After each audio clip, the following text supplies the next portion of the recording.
ഈ അയ്യപ്പ സംഗമം പറയുമ്പോൾ NSSO SNDPയിലും മാത്രം ഒതുങ്ങി നിൽക്കുന്നതല്ല. ഇതിനുണ്ടാക്കിയ അനുരണനങ്ങൾ ആഗോള അയ്യപ്പ സംഗമത്തിൽ സംസ്ഥാന സർക്കാരിനെ വിമർശിക്കുന്ന സമസ്ത മുഖപ്രസംഗമാണ്. മതേതര മനസ്സിനെ നിരന്തരം മുറിവേൽപ്പിക്കുന്നവരുടെ തോളിൽ കൈയിട്ടാണ് സർക്കാരിൻ്റെ കൈവിട്ട കളിയെന്നാണ് സുപ്രഭാതം എഡിറ്റോറിയലിലെ വിമർശനം. തമിഴ്നാട് കർണാടക മുഖ്യമന്ത്രിമാർ കൈക്കൊള്ളുന്ന നെഞ്ചുറപ്പുള്ള നിലപാടാണ് എന്ന് ഇതുമായി തുലനം ചെയ്യുമ്പോൾ മനസ്സിലാകുമെന്നും സമസ്ത വിമർശിക്കുന്നുണ്ട്. അപ്പോൾ അഭിലാഷും ഉണ്ണി നമുക്കിപ്പോൾ തുടരുകയും ചെയ്യുന്നുണ്ട്. ഇപ്പോൾ കേട്ട പ്രതികരണം തോളിൽ കൈയിട്ട് എന്നതാണ്. സതീശൻ നേരത്തെ പറഞ്ഞത് ആനയിച്ചു കൊണ്ടുവന്നതാണ്. ഏകദേശം ഒരു സാമ്യമുണ്ടല്ലേ അഭിലാഷൻ? ഈ സമസ്ത മുഖപത്രം വിമർശിക്കുന്നത് മുഖ്യമായും വെള്ളാപ്പള്ളി നടേശനെ മുഖ്യമന്ത്രി കാറിൽ കയറ്റി അയ്യപ്പ സംഗമ വേദിയിലേക്ക് എത്തിച്ചതും യോഗി ആദിത്യനാഥിൻ്റെ സന്ദേശം VN വാസവൻ വായിച്ചതുമാണ്. ഈ രണ്ട് വിഷയങ്ങളിലാണ് സമസ്തയുടെ മുഖപത്രമായ സുപ്രഭാതം വിമർശനം ഉന്നയിക്കുന്നത്. എന്ന് മാത്രമല്ല, പിണറായി വിജയനെ കർണാടക തമിഴ്നാട് മുഖ്യമന്ത്രിമാരുമായി താരതമ്യം ചെയ്യുന്നുമുണ്ട്.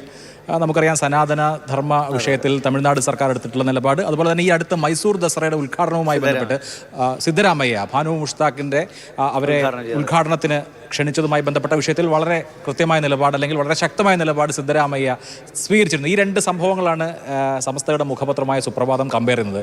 നമ്മൾ മനസ്സിലാക്കേണ്ട ഒരു കാര്യം, സമസ്ത കേരള ജമിയത്തുൽ ഉലമയുടെ EK വിഭാഗത്തിൻ്റെ പത്രമാണ് സുപ്രഭാതം. പരമ്പരാഗതമായി തന്നെ UDF അനുകൂല നിലപാട് സ്വീകരിക്കുന്ന മുസ്ലിം ലീഗിൻ്റെ ഒരു പാരന്റ് ഓർഗനൈസേഷൻ പോലെ പ്രവർത്തിക്കുന്ന സംഘടനയാണ് ഈ സമസ്ത കേരള ജമിയത്തുൽ ഉലമ EK വിഭാഗം. കഴിഞ്ഞ നിയമസഭാ തെരഞ്ഞെടുപ്പിൽ 2021 സുപ്രഭാതം UDF അനുകൂലമായി വളരെ ശക്തമായ നിലപാടെടുത്തിരുന്നു എന്ന് മാത്രമല്ല, കോൺഗ്രസ് ഇപ്പോൾ തകരുകയാണെങ്കിൽ അത് ഭാവിയിൽ BJPയുടെ വളർച്ചയ്ക്ക് ഇടയാക്കും. അതുകൊണ്ട് കേരളത്തിലെ ബാലൻസ് നിലനിൽക്കണമെങ്കിൽ കോൺഗ്രസ് അടങ്ങുന്ന മുന്നണി ജയിക്കണം എന്ന പ്രഖ്യാപിത നിലപാടുണ്ടായിരുന്ന പത്രമാണ് സുപ്രഭാതം. അതുകൊണ്ട് അതിൽ വലിയ ആശ്ചര്യമോ അത്ഭുതമോ ഒന്നുമില്ല. എന്ന് മാത്രമല്ല, സമസ്തയുടെ നേതാവായ ബഹാവുദ്ദീൻ നദ്വിയും CPM-ഉം തമ്മിൽ വളരെ രൂക്ഷമായ ചില വാക്കേറ്റങ്ങളൊക്കെ ഇപ്പോൾ നടന്നുകൊണ്ടിരിക്കുന്ന സമയമാണ്. രൂക്ഷമായ പദപ്രയോഗങ്ങൾ കൊണ്ട് ബഹാവുദ്ദീൻ നദ്വിയെ CPM പ്രാദേശിക നേതാക്കൾ വിമർശിക്കുകയൊക്കെ ചെയ്തു. ഇടക്കാലത്ത് ഉമർ ഫൈസി മുക്കത്തിന്റെ നേതൃത്വത്തിലുള്ള ഒരു വിഭാഗം സംസ്ഥാന നേതാക്കൾ CPM അനുകൂല നിലപാട് സ്വീകരിച്ചിരുന്നുവെങ്കിലും കഴിഞ്ഞ ലോക്സഭാ തെരഞ്ഞെടുപ്പിൽ അത് ക്യാഷ് ചെയ്യാൻ CPM ശ്രമിച്ചിരുന്നു. പക്ഷേ അത് പരാജയപ്പെട്ടു പോയി. കാരണം അതിന് ഗ്രൗണ്ടിൽ എഫക്റ്റ് ഉണ്ടായില്ല. സമസ്തക്കാർ മുസ്ലിം ലീഗും സമസ്തയും തമ്മിലൊരു പൊക്കിൽ കൊടി ബന്ധമാണുള്ളത്. അതുകൊണ്ട് തന്നെ സമസ്തയുടെ വോട്ട് CPM-ന് കിട്ടുന്ന സാഹചര്യം കഴിഞ്ഞ ലോക്സഭാ തെരഞ്ഞെടുപ്പിൽ ഉണ്ടായിട്ടേ ഇല്ല. അതുകൊണ്ട് സമസ്തയുടെ ഏതെങ്കിലുമൊക്കെ നേതാക്കൾ ചില അനുകൂല അഭിപ്രായ പ്രകടനങ്ങൾ നടത്തി എന്നുള്ളത് ഒഴിച്ചാൽ അത് പ്രത്യേകിച്ച് ഇമ്പാക്റ്റ് ഒന്നും ഉണ്ടാക്കിയ കാര്യമല്ല. അതുകൊണ്ട് സത്യത്തിൽ ഇതൊരു സ്റ്റാറ്റസ് കോയാണ്. പരമ്പരാഗതമായി തന്നെ CPM വിരുദ്ധ നിലപാടുള്ള ആളുകളാണ് സമസ്ത കേരള ജമിയത്തുൽ ഉലമയിലെ EK വിഭാഗവും സുപ്രഭാതവും ഒക്കെ. അതുകൊണ്ട് ഇപ്പോൾ സവിശേഷമായ ഒരു വിമർശനം വരുന്നത് കൊണ്ട് പ്രത്യേകിച്ച് അതിൽ കാര്യമൊന്നുമില്ല, അല്ലെങ്കിൽ അതിൽ CPM-ന് നഷ്ടപ്പെടാനൊന്നുമില്ല. പക്ഷെ എന്നാലും ആ സമൂഹത്തിന്റെ ആകെ ഒരു വിശ്വാസ്യത എവിടെയോ ചോർന്നുപോയി എന്നൊരു സൂചനയുണ്ടോ ഇതിൽ? അല്ല, അതിൽ അഭിലാഷ് പറഞ്ഞെടുത്ത് തുടങ്ങാം. CPM-ന് നഷ്ടപ്പെടാനൊന്നുമില്ല, പക്ഷേ UDF-ന് നഷ്ടപ്പെടാനുണ്ട്. കാരണം ഈ വിഷയത്തെ ഒന്നുകിൽ അയ്യപ്പ സംഗമം വിഷയത്തെ പരിഹരിക്കാം, ആ പ്രതിസന്ധി മറികടക്കുക എന്നുള്ളതാണ് UDF-ന് മുന്നിലുള്ള ഒരു വഴി. പക്ഷേ അത് കൂടുതൽ സങ്കീർണമാക്കുന്നതാണ് ഇന്നത്തെ പ്രസംഗത്തിൻ്റെ മറ്റ് ഭാഗങ്ങൾ. മുഖപ്രസംഗത്തിൻ്റെ ഒന്ന്, അവരെ പെട്ടെന്ന് പ്രകോപിപ്പിച്ച രണ്ട് ഘടകങ്ങൾ, ഒന്ന് യോഗി ആദിത്യനാഥും വെള്ളാപ്പള്ളിയുമാണ് പോയിന്റ്. രണ്ടാമത്തെ വിഷയം എന്താണ് എന്ന് പറഞ്ഞാൽ, ഇത് പെട്ടെന്ന് പരിഹരിക്കാൻ പറ്റാത്ത വിഷയങ്ങൾ കൂടി ആ മുഖപ്രസംഗത്തിൽ പിന്നീട് വരുന്നുണ്ട്.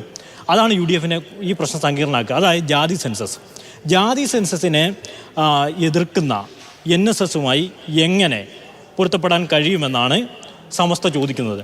അങ്ങനെയാണെങ്കിൽ ഇവർ UDF എന്ന പ്ലാറ്റ്ഫോമിൽ എങ്ങനെ പൊരുത്തപ്പെടും?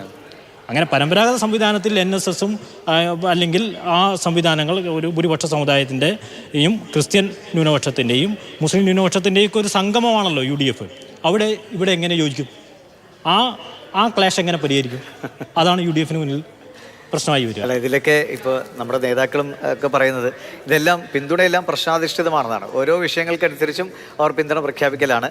അതിപ്പോൾ ഉണ്ണി പറഞ്ഞ ഈ കാര്യങ്ങളെ തെരഞ്ഞെടുപ്പിൽ അല്ലേ, ഈ അണികളൊക്കെ ഇതൊക്കെ വിശദമായി ചർച്ച ചെയ്യുന്നുണ്ടെങ്കിൽ അതിൻ്റെ ഒരു സൂചനകൾ എനിക്ക് തോന്നുന്നു തദ്ദേശ തെരഞ്ഞെടുപ്പ് തിരുത്താനോ അല്ലേ, അല്ലെങ്കിൽ തിരുത്തിക്കാനോ ഉള്ളൊരു സൂചനയായി മാറുകയും വിവിധ മുസ്ലിം ന്യൂനപക്ഷ സംഘടനകളുടെ നിലപാട് ഓരോ വിഷയങ്ങളിൽ, ഈ സമീപകാലത്ത് വന്ന വിഷയങ്ങളിലൊക്കെ ഇടതുപക്ഷത്തിന് തലവേദനയോ ബുദ്ധിമുട്ടോ ഉണ്ടാക്കുന്നുണ്ട്. അപ്പോൾ അങ്ങനെയുള്ള ഒരു ഘട്ടത്തിൽ പ്രത്യേകിച്ച് തിരുവിതാംകൂറിലെ മറ്റുമൊക്കെ കോർ വോട്ടുകൾ സംരക്ഷിക്കുക എന്നുള്ളതാണ് CPM ഇപ്പോൾ സ്വീകരിക്കുന്ന സ്ട്രാറ്റജി എന്ന് തോന്നുന്നു. പ്രത്യേകിച്ച് കഴിഞ്ഞ തെരഞ്ഞെടുപ്പിലൊക്കെ ന്യൂനപക്ഷ വോട്ടുകൾ 30% LDF-ന് കിട്ടിയിട്ടുണ്ട്. പക്ഷേ ഇത്തവണ അതുണ്ടാവാനുള്ള സാധ്യത അവർ കാണുന്നില്ലെന്നാണ് എനിക്ക് തോന്നുന്നത്. എൻ്റെ ഒരു തോന്നലാണ് കേട്ടോ.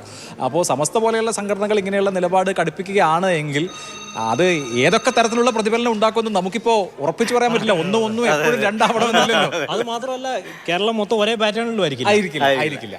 എന്തായാലും മണ്ഡലാടിസ്ഥാനത്തിൽ, ജില്ലാടിസ്ഥാനത്തിൽ ഒക്കെ വലിയ മാറ്റങ്ങൾ ആളുകളുടെ ചിന്തയിലൊക്കെ ഉണ്ടാവും. പിന്നെ പറഞ്ഞ പോലെ ചിലപ്പോൾ ഇന്നലെ സുകുമാരൻ നായർ തന്നെ പറഞ്ഞ 24 മണിക്കൂറിൽ നടക്കുന്ന സംഭവങ്ങൾ പോലും ചിലപ്പോൾ വോട്ടിങ്ങിനെയൊക്കെ ബാധിച്ചേക്കാം. ഇനിയും കുറച്ച് മാസങ്ങളുണ്ട്. സർക്കാർ എടുക്കുന്ന നിലപാടുകൾ, ഏതെങ്കിലും വിഷയങ്ങൾ പ്രതിപക്ഷം എങ്ങനെ കൈകാര്യം ചെയ്യുന്നു എന്നൊക്കെ വോട്ടിങ്ങിനെ ബാധിക്കാം. എന്തായാലും നിലവിൽ ആളുകൾ അഭിപ്രായ പ്രകടനങ്ങളുമായി ശക്തമായി പോവുകയാണ്. തെരഞ്ഞെടുപ്പ് മുമ്പ് മൊത്തത്തിലൊന്ന് കലങ്ങുന്ന അവസ്ഥയാണ് അല്ലേ? കുളം ഏകദേശം കലയി കഴിഞ്ഞു. ഇനി ആര് വലയിട്ട് പിടിക്കുമോ ചൂണ്ടയിട്ട് പിടിക്കുമോ എന്നൊക്കെ അത് പാർട്ടികളുടെ മിടുക്കോ അല്ലെങ്കിൽ ശരി.